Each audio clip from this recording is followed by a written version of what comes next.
Les amis, bonjour, j'espère que vous allez bien et que tout se passe pour le mieux pour vous. Aujourd'hui, les questions que vous voulez me poser suite à l'actualité football, parce qu'il y a beaucoup d'actualité football autour du Real, autour de Mbappé, et etc., etc. Donc aujourd'hui, on perd pas de temps, les amis. J'aime bien cette période, je sais pas. Je trouve que ça sent bon. Donc, on va sélectionner quelques questions que vous m'avez posées sur Twitter, les copains, et on va prendre le temps. Hein. Je n'ai rien préparé, je n'ai rien sélectionné. Surprenez-moi.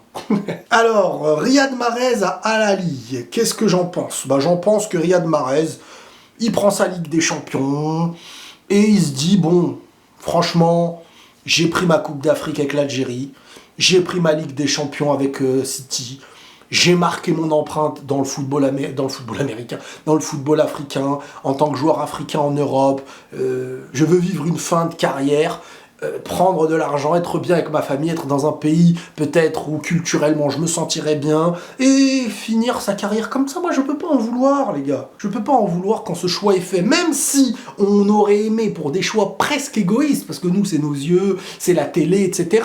Mais je peux toujours comprendre un choix professionnel qui est avantageux pour les personnes. Que penses-tu de la tournure que prend le projet du PSG, avec Luis Enrique, les jeunes et le potentiel départ de Mbappé? La tournure, c'est que on est sur une nouvelle ère au PSG, hein, vraiment un nouveau coach, je pense une nouvelle philosophie, des leaders qui s'en vont, une psychologie qui s'en va, un PSG beaucoup moins esclave d'une image par rapport à avant avec le Qatar, l'avant-coupe du monde, hein, bizarrement. Posez-vous la question, pile poil le premier mercato après la Coupe du Monde, tu perds Messi et tu vas peut-être perdre Mbappé. C'est pas un hasard, hein. Je veux dire, cette image, la Coupe du Monde et tout, c'était quand même quelque chose qui était prioritaire et tu pouvais pas, enfin tu peux, mais connaissant les Qataris, c'était important de faire avec tout ça. Maintenant, t'as une nouvelle philosophie et peut-être que tu vas ressembler un peu plus à un véritable club, avec une structure, avec un coach qui est un coach, et ce qui est au-dessus, et des joueurs qui ne seront pas au-dessus du coach ou au-dessus du au-dessus.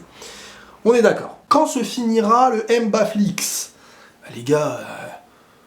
Quand il y a une série sur Netflix, est-ce que vous leur dites c'est quand la dernière saison? Attendez, voyons. On n'est pas loin peut-être de vivre les derniers Mbaflix. On verra. Qu'est-ce que je pense? Parce que ça, je l'ai eu à plusieurs reprises, et même c'était un débat sur Twitter aujourd'hui, intéressant. Alors on a Vinicius qui... Enfin, c'est pas de lui-même qui a été dit, mais publiquement, qui est sorti dans certains articles, qui s'entraînerait au tir au but...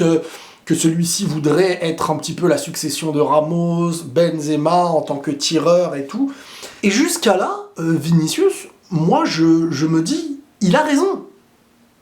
Il a raison de s'entraîner, de se donner tous les moyens d'être un leader sur le terrain, d'être un leader technique, d'être un leader... Parce que ce gars a progressé comme jamais. Hein. Donc ce gars peut aussi peut-être progresser sur coup de pied arrêté, penalty, il s'entraîne et c'est ce qu'il faut faire. Maintenant, moi j'ai dit qu'au présent... il n'est pas un spécialiste de coups de pied arrêtés et c'est pas un tireur attitré pour les pénaltys et il ne sera pas le tireur attitré de la saison. Et il y a eu plein d'échanges, on a eu plein d'échanges qui étaient intéressants et beaucoup de gens ne comprennent pas en fait cet aspect de se dire que non, Vinicius n'est pas le tireur attitré. Moi je demande tout simplement, pour ceux qui estiment que Vinicius doit devenir le tireur numéro 1, vous êtes en finale de Ligue des Champions et il reste un penalty à tirer dans la séance de tir au but. Vous faites tirer qui? Vinicius? Est-ce que vous êtes sûr de ce que vous dites? Ou est-ce que ce n'est pas une histoire de sentiment? Parce que moi, Vinicius, je le kiffe peut-être plus que vous. Hein. C'est pas une histoire de sentiment d'aimer ou de ne pas aimer. L'amour n'est pas... Tu prouveras pas ton amour en étant non objectif. Hein. Je veux dire, tu peux aimer ta femme plus que toutes. Si elle est plus petite en taille que quelqu'un d'autre, tu vas pas dire non, elle est plus grande. Puisque je l'aime, moi, elle est plus grande. C'est pas comme ça. Donc, Vinicius n'est pas... Il faut jouer avec ses qualités. Et maintenant, il y a en fait, le problème, c'est que... Le problème au Real ne sera pas Vinicius Mbappé.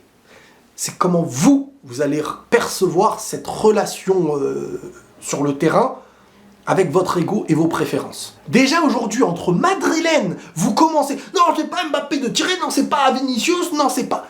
Non, le sujet n'est pas là. Vinicius, c'est un gars qui n'a jamais posé un problème. C'est un gars qui n'a jamais dit « Moi, je veux être leader, faites construire autour de moi. » Vinicius, son poste, il va être à gauche et il va le garder. Le Real lui a donné le numéro 7. Il y a un équilibre qui est mis en place en avant. Ne jouez pas le jeu de la division si Mbappé vient au Real Madrid. Alors, vous avez le droit d'en vouloir à ce que Mbappé a fait l'année dernière. Vous avez le droit de le dire.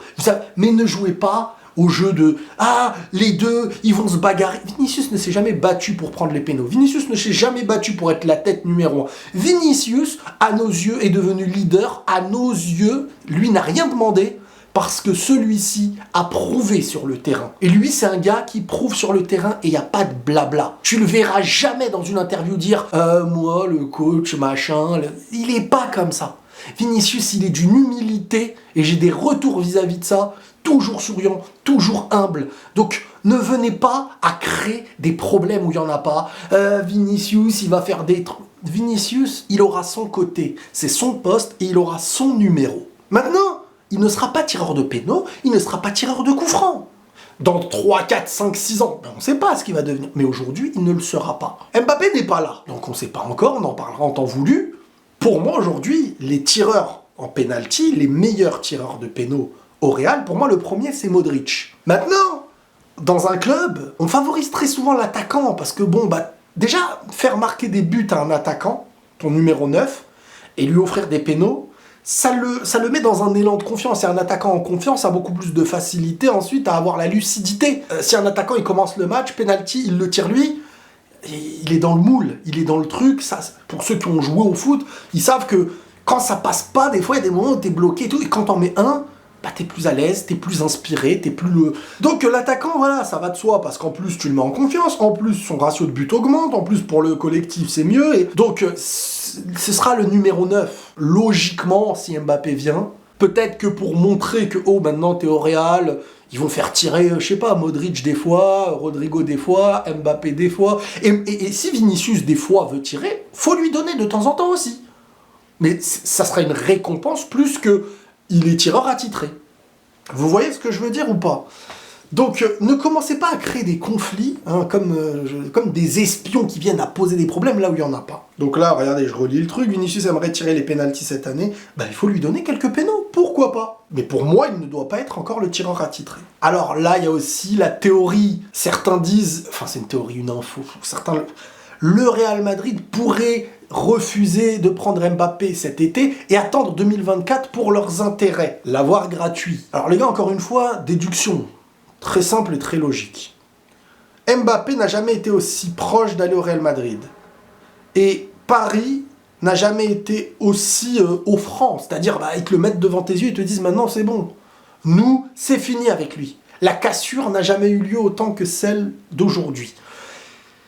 Et vous allez me dire, écoutez bien, que le Real, que Florentino Pérez vont se dire, vont mettre Mbappé dans une situation en lui disant « Écoute, tu joues pas cette saison, Paris ne veut pas te faire jouer, de risquer à ce qu'il ne soit pas inscrit ni en Ligue 1 ni en Ligue des Champions s'il ne prolonge pas, et donc le pousser à ce que la prolongation soit une probabilité qui devient de plus en plus grande. » Ils vont faire en sorte de se dire non, on ne le prend pas, on va risquer que Mbappé, pour avoir à jouer sa saison dans une année de l'Euro, de JO, de Ligue des Champions, on va se risquer à ce qu'il prolonge, parce que s'il ne prolonge pas et qu'il reste, Paris pourrait, j'y crois pas, mais pourrait, j'y crois pas parce qu'ils savent que Mbappé partira, normalement, donc pourra ne pas jouer et être sur le banc, et ne pas être inscrit. Et voilà, ils vont dire, oh non, mais...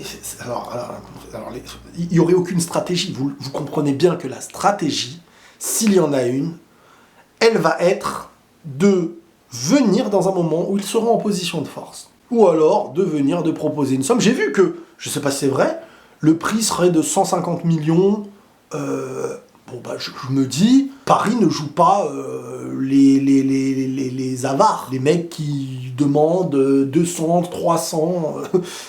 On a quand même, si ça arrive à 150 millions, franchement, c'est presque ce que tu as payé pour Eden Hazard, qui à ce moment-là pouvait les mériter, attention. C'est juste que derrière, il a pas assuré. Maintenant, le Real va dire non, allez, on va jouer au risque. On va jouer au risque qui prolonge peut-être. Parce que si... C'est incohérent. Je ne vois plus une seule probabilité qu'il ne s'en aille pas du PSG et que Madrid ne vienne pas vers lui. Maintenant, je peux comprendre le timing. Ils ont le temps. Ils seront aussi maîtres d'une situation. On vient quand on veut. le prix, on peut en discuter beaucoup plus facilement qu'avant, etc. Regardez, beaucoup disent, penses-tu que l'arrivée de Mbappé peut impacter l'ego de Vini? Mais Vini, à quel moment vous avez senti sincèrement un problème d'ego avec lui jusqu'à aujourd'hui? Franchement, à quel moment? Dites-moi. Au point où il y avait un moment où il avait même refusé, je crois, le numéro 7. Je suis sûr que le Real lui a dit, non, mais prends-le. C'est à toi qu'on le donne. Le Real a envie de récompenser Vini. Le Real, regarde, moi je vais vous dire, le manque de respect envers Vini, il serait où? Mbappé, il arrive, il lui prend le numéro 7, même si c'était pas à lui en vrai. Donc même si Mbappé venait avec le numéro 7, tu te dis bon ok. Mais quand même, c'est un message envoyé. Numéro 7 à Vini. Et Mbappé, il arrive, il aurait pris son poste. Là, je vous aurais dit, c'est honteux. C'est n'importe quoi. On respecte pas Vinicius, on respecte pas l'institution. Le mec, l'année dernière, il a mis un vent au Real Madrid, on était les dindons de la farce. Il arrive, il prend son poste, là où Vinicius a éclos et a fait de ce Real Madrid un Real qui au départ aurait pu sombrer, ne pas avoir recruté le neuf attendu, se manger une douille pareille, et derrière, en plus, tu gagnes rien. Et ben non, il était là, buteur en finale de Ligue des Champions, etc. Donc là, j'aurais dit, c'est un vrai manque de respect. Mais non, numéro 9 vacant, ok, tu prendras le numéro 9, on a donné le 7 à Vinicius. Le poste au Real Madrid, à gauche, c'est Vinicius. Mbappé, tu viens? Oui. Si tu viens, t'as le numéro 9. Ouais, mais les gars, Mbappé n'est pas un numéro 9, il va s'adapter. Il sait jouer numéro 9. C'est quoi le but d'un numéro 9? Est-ce que ce numéro 9 marquera pas plus que 99% des autres numéros 9?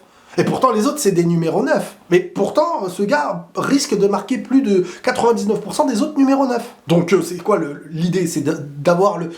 Il y a dans des carrières, tu ne joues pas toujours au même poste. En fonction de certaines choses, tu dois créer des nouveaux automatismes. Il va jouer numéro 9. Mais ce sera un numéro 9...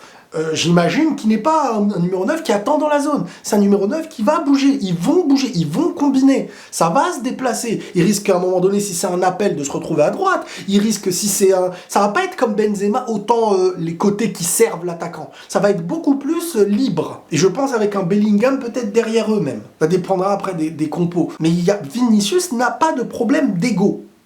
Arrêtez de créer et d'inventer un truc qui n'existe pas. La seule question que j'ai, mais elle n'est pas au présent, elle va être sur du long terme. Quand Kylian sera habitué, aura un statut, s'il est amené à venir au Real cette année, et qu'il prend... Voilà, maintenant il faut toujours prévoir parce qu'on ne sait jamais avec lui. Donc, avec le temps, 3 ans, etc., s'il est toujours attaquant, Vinicius est toujours à gauche, et que lui, bizarrement, n'arrive pas, échoue, là, est-ce qu'il va pas essayer de négocier? Mais il n'est pas bête, Kylian.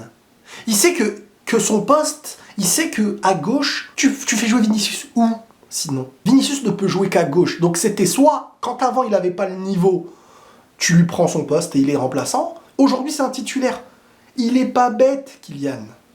À un moment donné, il sait. Et croyez-moi bien qu'être dispensé de faire le travail défensif comme ça sur les côtés lors des gros matchs et d'attendre parfois le ballon pour les contre-attaques, ça va le satisfaire. Il va être dans une position qui va lui faire du bien. Mais ça, vous comprendrez plus tard que Mbappé n'est plus le pur ailier qu'il était avant. C'est plus comme ça. Et le Real va lui montrer.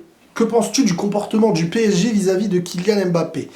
Bah écoutez, moi ce que je pense, c'est que Paris est en train d'agir dans une conséquence que eux-mêmes ils ont créée. Donc, ils ont le tort, et ils essayent de résoudre le tort qu'ils ont eu.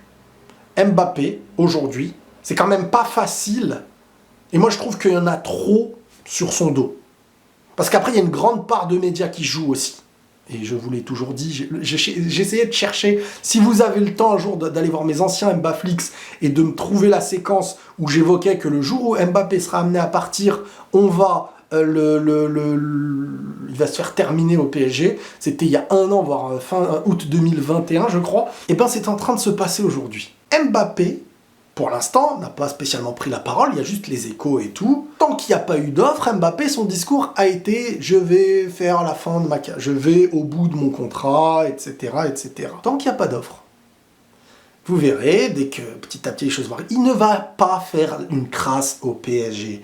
En tout cas, pas la crasse de partir gratuit, parce qu'il sait qu'il ne partira pas gratuit. Paris sait qu'il ne partira pas gratuit, et que tout ça, je ne vais pas dire que c'est une mise en scène, mais c'est une manière pour Paris de montrer que maintenant on passe à quelque chose de nouveau, on lève les épaules, il n'y a plus personne au-dessus du club, tout en sachant que le Real va venir chercher Mbappé, et tout en sachant que Mbappé va partir au Real. Normalement c'est comme ça que ça se passe. Donc c'est bien beau de dire l'année prochaine, on ne te fera pas jouer, tu pars pas en tournée, mais quand tu sais que le gars risque de partir, c'est plus facile que quand il fallait le faire à des moments. Mais bref, c'est le passé, on verra. Aujourd'hui peut-être qu'ils ont une nouvelle philosophie, qui sait. Mais Paris est fautif de tout ça. Et moi, je comprends pas les gens aujourd'hui qui disent Paris est fautif, mais. Non, il n'y a pas de mais. Si hier, je venais à te gâter d'argent, à te donner au point de me retrouver dans une situation compliquée, et que pendant ma situation compliquée, je commence à te bousculer en disant par contre, il n'y a pas moyen que tu partes comme ça, t'es obligé de me laisser de l'argent, On va me dire, attends, j'ai signé un contrat. Il n'y a plus de règles. Donc maintenant, dans les règles du foot, le contrat, faut aussi un autre point dans le contrat de dire vous n'allez pas me mettre la pression si je pars libre. Lors de ma dernière année de contrat, est-ce que j'ai le droit de jouer au football? C'est ça. Donc, de manière éthique, on pourrait reprocher à un joueur de partir quand le club veut te vendre. Ça, je suis d'accord. Ça n'a pas empêché le joueur de garder un joueur au point qu'il soit très triste, même s'il ne l'a pas montré publiquement, de le garder quand il voulait partir. L'avantage du club a primé. Aujourd'hui, l'avantage du joueur, à ses yeux, quand il est en position de force, elle essaye de primer. Maintenant, les gens disent, et je vois sur beaucoup de plateaux, dire « Ouais, mais alors si t'es Paris, tu fais quoi ?» Ah, mais c'est pas ça. Je veux dire, si j'ai gâté un enfant et qu'aujourd'hui il a un mauvais comportement, je peux faire n'importe quoi. Aujourd'hui, tu fais quoi? Aujourd'hui, c'est trop tard. Aujourd'hui, je fais quoi face à un enfant de 18 ans qui est devenu tueur en série? Ah ouais, tu te comportes comment maintenant? Bah oui, mais c'est un peu de ma faute si je l'ai laissé à certains moments, quand il était plus petit, etc., etc. Et je dis bien si c'est à cause de moi que tout ça a lieu, parce que bref, maintenant, on va lancer un autre débat. Donc, Paris est fautif. Donc aujourd'hui, il se positionne, aux yeux de certains, on dirait que Paris, première fois que Mbappé se comporte, déjà bizarrement, il est dans un contrat qu'on lui a fait, il dit le respecter. Et là, les gens font comme si c'était la première... Genre Paris se comporte comme des... Non. Paris agit dans les conséquences de leur échec. Point. Mbappé n'est qu'un sujet dans tout ça. Et on veut faire porter tous les fardeaux à Mbappé, là où, de manière éthique, s'il restait alors que Paris lui disait de partir, là, ce serait un problème. Il va partir en laissant de l'argent au club. Fin de l'histoire. Maintenant, si certains n'arrivent pas à comprendre, malgré les années, l'année dernière, on se l'est mangé, ce truc. Et vous l'avez compris, vous aussi, par exemple, supporter parisien. L'année dernière, je pars. L'année d'avant, je voulais partir. Boum, prolongation. Prêcher le faux pour avoir le vrai. Et là, ils prêchent le faux, mais les gens n'arrivent pas à comprendre qu'il y a possibilité. Au moins, admettez qu'il y a possibilité que cette volonté de dire « je resterai libre », c'est de la com'.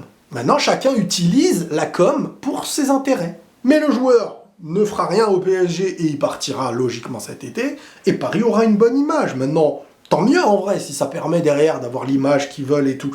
Mais j'aime pas quand les gens se font trop vite avoir politiquement, médiatiquement, et on fait ce qu'on veut de votre mentalité, ou de qui vous devez pointer, de gentil ou de méchant en fait. Harry Kane au PSG, t'en penses quoi? Et tu penses encore que c'est faisable? Alors au début, quand le Real était dessus, je sais que lui voulait le Real. Bon, je ne sais pas pourquoi le Real d'un coup a arrêté, je pense que c'est pour se pencher sur Mbappé. Et à partir de là, j'avais eu un moment, l'écho comme quoi il voulait pas spécialement le PSG. Mais est-ce qu'il voulait pas le PSG en pensant à l'époque qu'il pouvait aller au Real ou ailleurs, je sais pas. Mais de ce que j'entends là, là c'est ce que je vois comme vous, il se rapprocherait du PSG. Moi je vous ai toujours dit, entre Osimhen, Kolo Muani et Harry Kane, celui qui hésite, pour moi, au présent, voilà, pardon, parce qu'après il y a des projets futurs, jeunes et tout, ça dépend qui t'as dans ton équipe. Mais là, Paris va manquer de leader technique, à part Neymar, bon, s'ils prennent Bernardo Silva, le Coréen, j'ai oublié son nom, et Harry Kane, vous avez du solide. Harry Kane, c'est important. Nombre de buts assurés, jeu balle au pied, Harry Kane, c'est du très lourd, les gars. Donc, j'en pense que ce serait magnifique pour Paris. Pourquoi tu ne te concentres que sur 3 clubs sans forcément couvrir tout le temps l'actu des autres clubs, mais faire des commentaires, par exemple le mercato de l'OM, les départs? Moi, en fait, le problème, et c'est peut-être un problème, c'est vrai, c'est que moi, je fonctionne vraiment avec mes sentiments, avec ce que j'aime plutôt. Moi, je fonctionne comme ça dans la vie, c'est-à-dire, j'ai la chance, grâce à Dieu, de faire des vidéos, et aujourd'hui, j'ai réussi à additionner tout ce que j'aime. Je fais des vidéos manga, jeux vidéo, football, et j'ai une autre chaîne un peu plus philosophique, un peu plus liée à mes pensées, à ma foi, etc. J'ai additionné tout ce que j'ai en moi, tout ce que j'aime, mes passions, le côté sérieux et tout, sans m'imposer un côté professionnel, même si bon, on se professionnalise, on est obligé, mais sans avoir cette idée, je suis professionnel maintenant, je suis ceci, je suis maintenant quelqu'un qui doit peut-être plus parler de... Moi je fais, voilà, j'aime le Real, je parle du Real, là on est en mode Mbappé, je suis à fond dans le truc, je ferai des Mbappé tous les jours s'il faut, je suis pas là à me dire, attends, aujourd'hui je parlais d'Mbappé, demain je vais parler de telle équipe, d'après-demain Non, les gens, c'est comme ça qu'ils me connaissent, peut-être que c'est pour ça qu'ils m'aiment bien, il n'y a pas de calcul, donc si je veux parler de l'OM à un moment donné, je vais en parler. Une fois j'avais parlé de leur finale contre l'Atlético en Europa League, là boum, d'un coup j'en ai parlé, alors que j'avais fait presque pas de débrief avant. C'est comme ça, voilà. Ma chaîne, c'est pas une chaîne télé où tu l'allumes, tu peux tomber sur un truc, tu dis waouh, il en a parlé. Donc les amis, voilà, je suis désolé, hein, les Marseillais et tout. En tout cas, là, le mercato que Marseille est en train de faire, je pense que c'est très sérieux. Et je pense que la mentalité, les joueurs, l'esprit Europe peut venir cette année. Et je vous le souhaite. Bref, à 4h du matin, les gars, il va y avoir le match Real Madrid-Milan AC pour la tournée aux États-Unis. Donc, impatient de voir ce que vont donner les joueurs. Arda Güler, je crois qu'il a un petit peu mal, il a une gêne, je sais pas s'il va jouer ou pas. J'ai impatient de voir Bellingham, impatient de tous les revoir, les amis. Donc, peut-être débrief vers les alentours de 5-6 heures du matin après le match. On se tient au jus, prenez tous soin de vous et la paix sur vous.